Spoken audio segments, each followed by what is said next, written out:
We move on to the rabbinic evidence that must be reconsidered. Do the rabbinic discussions indicate that the canon was still open when the rabbis were making their discussions? It's clear that the rabbis completely agreed on all but 5 books.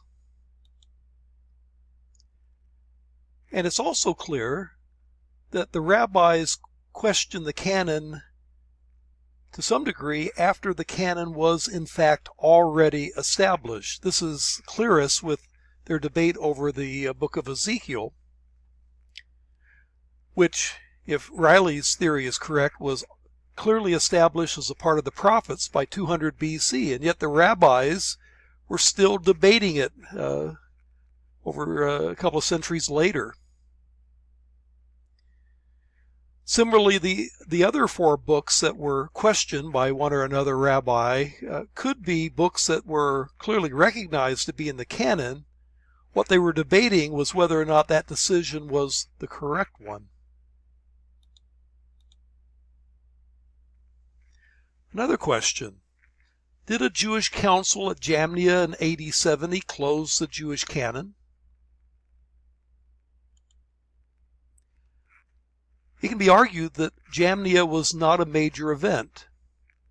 As far as we know from rabbinic sources, the discussion was limited to Ecclesiastes and perhaps Song of Songs, and so it wasn't talking about the canon generally.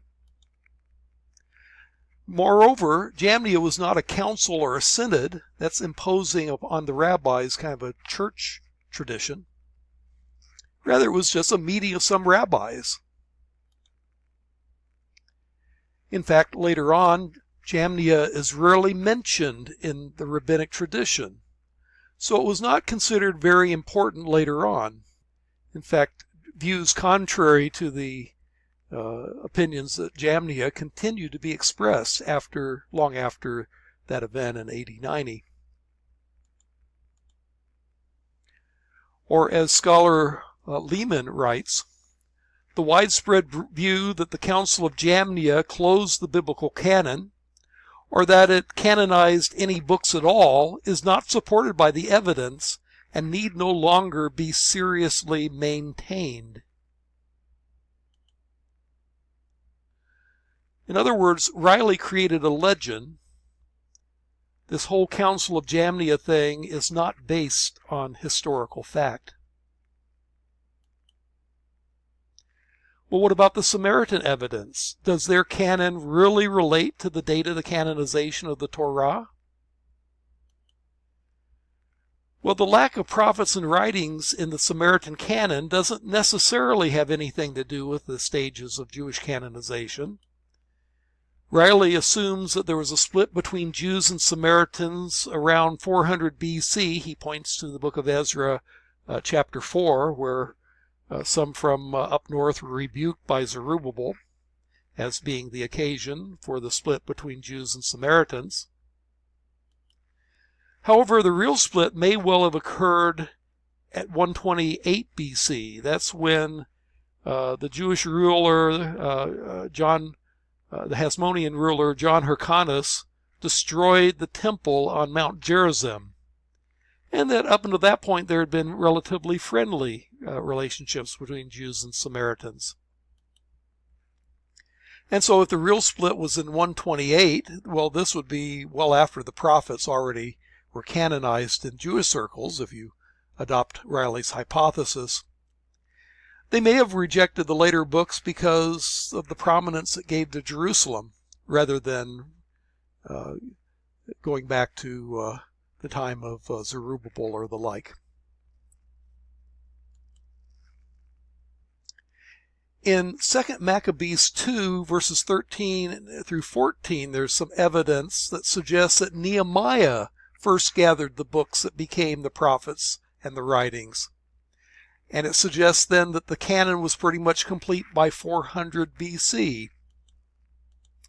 Here's the verse that mentions it in 2 Maccabees 2, 13 through 14, on the assumption that this gives a true tradition, not that the Apocrypha is scripture. It says these same things are reported in the records and memoirs of Nehemiah, and also that he founded a library and collected the books about kings and prophets, and the writings of David and the letters of kings about votive offerings. In that same time, Judas also collected all the books that had been lost on account of the war which had come upon us. So the first thing it says is that Nehemiah had gathered what looks like the books of the prophets and the writings. Later on, Judas does much the same thing. Judas Maccabeus regathered the scattered Bible materials suppressed during the anti-Judaism period of Antiochus Epiphanes, who attempted to abolish the Jewish religion. Judas used these books canonically to reinstate Judaism after the attacks of Hellenism. And all this suggests that the canon was finalized around 164 BC. Thus, 164 BC may date both the close of the canon and the division of the prophets from the writings. So let us review. We've given the thesis so far that the Jewish canon was established before the birth of Jesus. Our second thesis is that the Jewish canon excluded the Apocrypha, and we've already pretty much established that too. Josephus's direct statement in Contra Appian at least shows that for Palestinian Judaism, that only the 22 books of the Hebrew Bible, the same as our 39 books of the Old Testament, was accepted as scripture, and he explicitly excludes the books of the Apocrypha. When we look at Philo, the Alexandrian Jew, we have no acknowledgement of the Apocrypha, no evidence of any Alexandrian canon. Ecclesiasticus seems to exclude itself from the law of Moses, the prophets, and the other writings. First Maccabees also has evidence. It says there was a great distress in Israel, such has not been since the time that the prophets ceased to appear among them. Now that's a rather important statement about the prophets ceased to appear among them. It implies that there were no prophets at the time that First Maccabees was written. But Josephus indicates that only prophets can write scripture, which implies that the writer of First Maccabees was not a prophet and therefore was not writing scripture.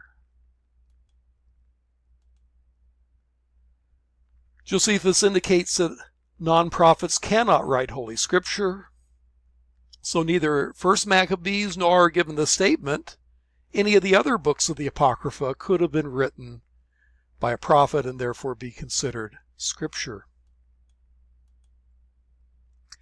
So our first thesis was that the Jewish canon was established before the birth of Jesus. Our second thesis is that the Jewish canon excluded the Apocrypha. Our third thesis is going to be that Jesus and the New Testament writers accepted the Jewish canon of their own day as Scripture.